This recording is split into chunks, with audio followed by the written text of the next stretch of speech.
Pak Seto, hari ini pemerintah meresmikan bursa karbon. Lantas seperti apa tanggapan Anda dan seperti apa urgensinya dengan adanya pembentukan bursa karbon di tanah air? Pak Seto, silakan.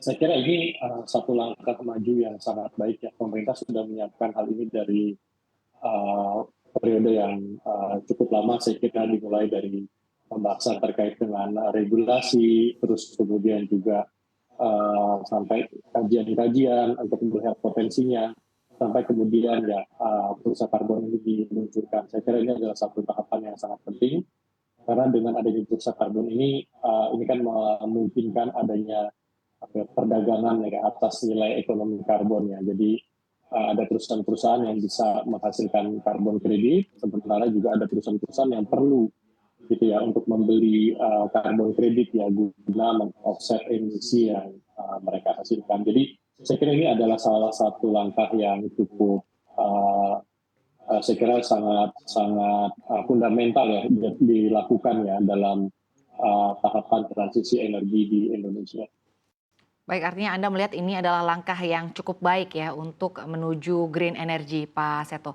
Lantas berbicara mengenai potensi, Pak, ini apakah benar-benar bisa sampai 3.000 triliun bahkan lebih? Bagaimana tanggapan Anda, Pak, terkait hal ini?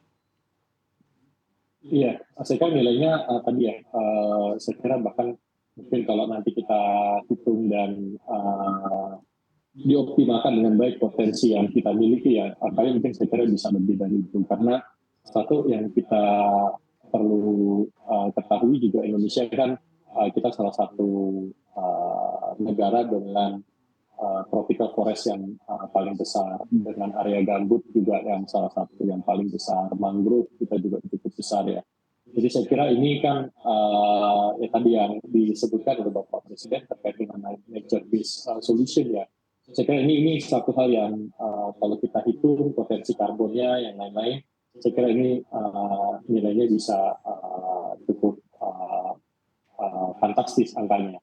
Yang kedua, kita belum menghitung dari beberapa aspek, misalnya dari sisi carbon capture ya. Dari carbon capture ini juga saya kira satu hal yang sangat penting.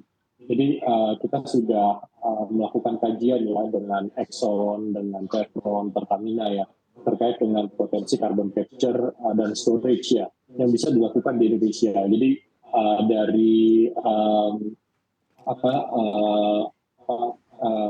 cadangan-cadangan minyak kita ya yang mungkin sudah habis gitu ya. Lalu kemudian juga ada salin aquifer yang bisa digunakan untuk kita injek CO2-nya dan disimpan di sana. Itu saya kira angkanya juga cukup besar ya. Ada satu kajian kita itu bisa mencapai 400 gigaton ya. Jadi 400 gigaton CO2 yang bisa disimpan. Gitu. Jadi saya kira ini adalah satu hal yang ya kalau kita hitung gabungkan tadi dengan hutan, dengan mangrove yang lain-lain, saya kira angkanya ini sangat luar biasa, sangat mungkin bisa lebih dari tadi apa yang disebutkan oleh Bapak Presiden. Baik, artinya nilai ekonomisnya cukup fantastis begitu ya, bahkan bisa melebihi dari 3.000 triliun rupiah apabila sesuai target ya, Pak. Lalu selanjutnya berbicara mengenai efek, Pak. Dengan diberlakukannya perdagangan karbon yang baru saja diresmikan oleh pemerintah, ini dampaknya atau efeknya ke pengusaha tambang akan seperti apa, Pak Seto? Ya saya kira sih kalau dari kan kalau kita lihat target utamanya itu mungkin dua ya.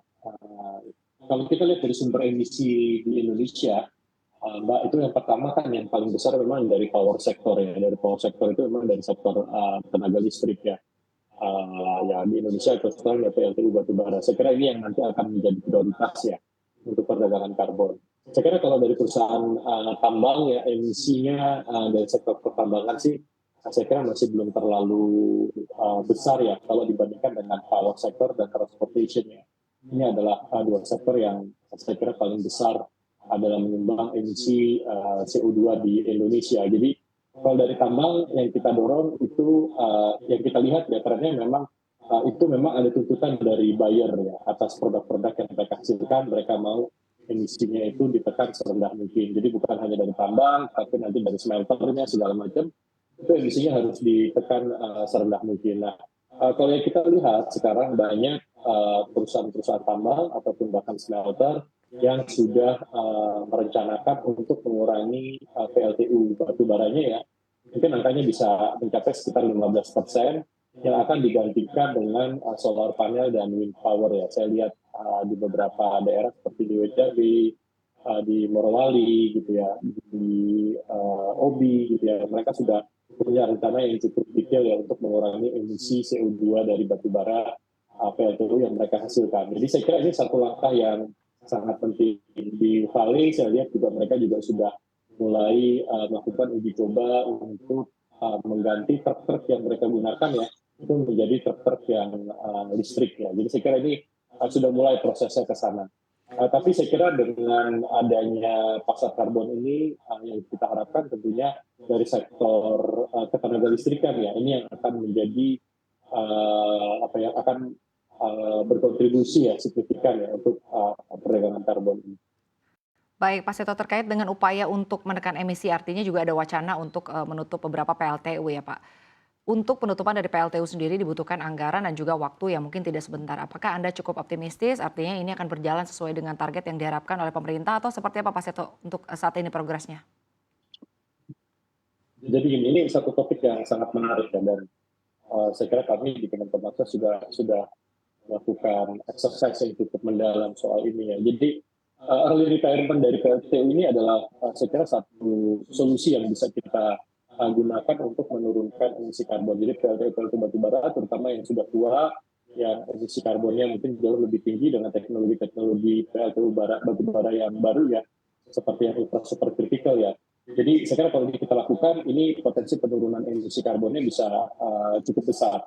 Nah isunya adalah kalau kita lihat, saya ngomong mungkin data secara global ya, data secara global. Menurut kajian International Energy Agency ada sekitar 1 triliun US dollar ya. By 31 Desember 2022 itu kapital yang belum balik modal ya dari investasi PLTU di seluruh dunia. Gitu. Jadi angkanya cukup besar. Jadi kalau kita mau early retirement ya kira-kira ini kalau di global di dunia mungkin angkanya sekitar 1 triliun US dollar. Kalau di Indonesia saya kira mungkin angkanya lebih kecil tapi ya kisarannya juga puluhan miliar dolar. Nah, yang jadi pertanyaan adalah bagaimana sumber pendanaan atau pembiayaan untuk melakukan early retirement dari PLTU batubara ini. Nah, saya kira kalau kita melakukan exercise 1 atau 2 PLTU, saya kira dari APBN atau kemudian nanti kombinasi dengan seperti World Bank atau ADB ya, saya kira ini masih bisa dimungkinkan. Gitu. Tapi kalau kita melakukan secara masif, saya kira ini terus terang perlu ada dorongan dari negara-negara maju. Ya. Kenapa dari negara-negara maju? Karena negara-negara maju ini adalah saya kira yang telah menghasilkan emisi CO2 yang paling besar ya. Jadi kalau kita lihat dari data yang kami miliki, kayak Amerika Serikat, gitu ya, Kanada, gitu ya, beberapa negara-negara Eropa ya, emisi CO2 per kapitanya itu bisa 4 sampai bahkan sampai 4 sampai 7 kali lebih besar dibandingkan Indonesia ya secara per kapita gitu. Jadi saya kira mereka juga harus punya tanggung jawab untuk ini gitu. Makanya saya kira JETP itu adalah satu langkah yang bagus kan. JETP mereka berjanji untuk memberikan sekitar 20 miliar dolar pendanaan untuk transisi energi di Indonesia. Tapi sayangnya ketika kita melakukan diskusi dan exercise ini, mereka tidak tertarik untuk memberikan pendanaan untuk early retirement batubara ini. Gitu. Jadi ini juga jadi satu kendala kalau mereka nggak tertarik.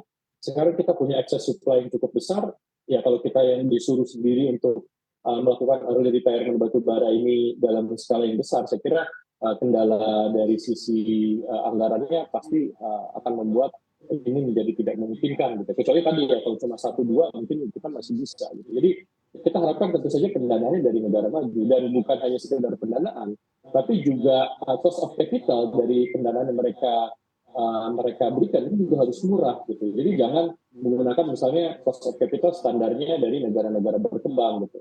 Karena pada intinya kan 1 ton CO2 yang dihasilkan di Indonesia, di Afrika, di Amerika, di Uni Eropa, dampaknya terhadap climate change ini sama. Gitu. Jadi mereka juga harus ngerti. Jadi jangan misalnya kalau di Uni Eropa mereka cost of capitalnya 3%, di Indonesia mereka minta misalnya 6 atau 7% gitu. Itu kan nggak masuk akal. Gitu. Jadi ini saya kira penting ya. Jadi untuk early retirement batubara ini tanpa dukungan dari negara-negara maju, terutama dalam hal pendanaan, akan sangat sulit untuk kita bisa lakukan secara masif.